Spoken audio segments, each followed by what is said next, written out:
तुम्हें भूल जाना मुमकिन नहीं, तुम याद ना आओ ऐसा કોઈ દિન નહીં।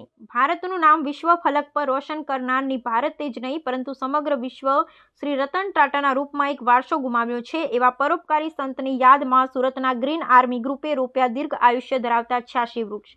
અત્રે ઉલ્લેખનીય બાબત છે કે આદરણીય પ્રજ્ઞભૂષણ ભારત રત્ન ટાટા સન્સના માનદ ચેરમેન શ્રી રતન નવલ ટાટાનું 86 વર્ષની જૈફ વયે મુંબઈની બીચ કેન્ડી હોસ્પિટલમાં 10મી ઓક્ટોબરે સારવાર દરમિયાન અવસાન થયું હતું।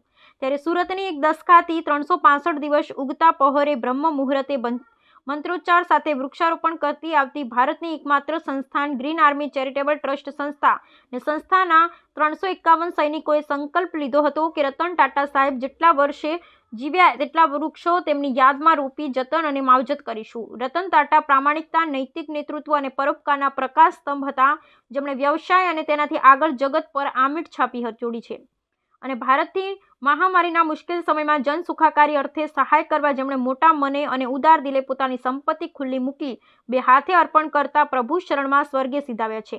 એવા મહાન ઉદ્યોગપતિ, કરોડો લોકોના હૃદય સમ્રાટ, ભારતના પનોતા પુત્ર રતન ટાટા સાહેબને હરદમ યાદ રાખવા સુરતની ગ્રીન આર્મી ચેરિટેબલ ટ્રસ્ટ સંસ્થાન 12 જાન્યુઆરી 2025 ને શુક્રવારના રોજ સુરતના ઉત્તરાયણ રેલવે સ્ટેશનની બાજુમાં આવેલ વિશાળ ગ્રાઉન્ડમાં 86 વૃક્ષોનું રોપણ કરવામાં આવ્યું। ભારતમાંના સુપુત ભારતીય ઉદ્યોગ જગતનો સુપુર પાવર અગ્રણી ઉદ્યોગપતિ ભારત રત્ન માનનીય રતન ટાટાના રાષ્ટ્ર લેવલે સારા કાર્યોની સુવાસ સદાય સૌના હૃદયમાં હર હંમેશા તાજી રહે તેવા હેતુથી રાષ્ટ્ર હિતેચ્છુ વ્યક્તિત્વની યાદગીરીને વૃક્ષદેવમાં કંડારી યાદાંજલિ, પુષ્પાંજલિ, શ્રદ્ધાંજલિ અર્પણ કરવામાં આવી। આ શુભ અવસર પર કામરેજ તાલુકા શાસક પક્ષના નેતા શ્રી રમેશભાઈ સિંગાળાજી અને મુંબઈ તરંગ ન્યૂઝના તંત્રી દિલીપભાઈ પટેલ, હિતેશભાઈ સોલંકી પણ પધાર્યા હતા। દોસ્તો, ગ્રીન આર્મીની સેવાકીય પ્રવૃત્તિમાં રાષ્ટ્રીય ભાવના સાથેનું ઉદાહરણ પ્રથમ નથી, પરંતુ આ રાષ્ટ્રીય સેવામાં જેમણે જીવન પર્યંત સેવા બજાવી તેવા ભારતની આન, બાન, શાન અને ગૌરવ ત્રણેય પંખના વડા CDS જનરલ બિપિન રાવત સાહેબની યાદોમાં તારીખ 26/12/2021ના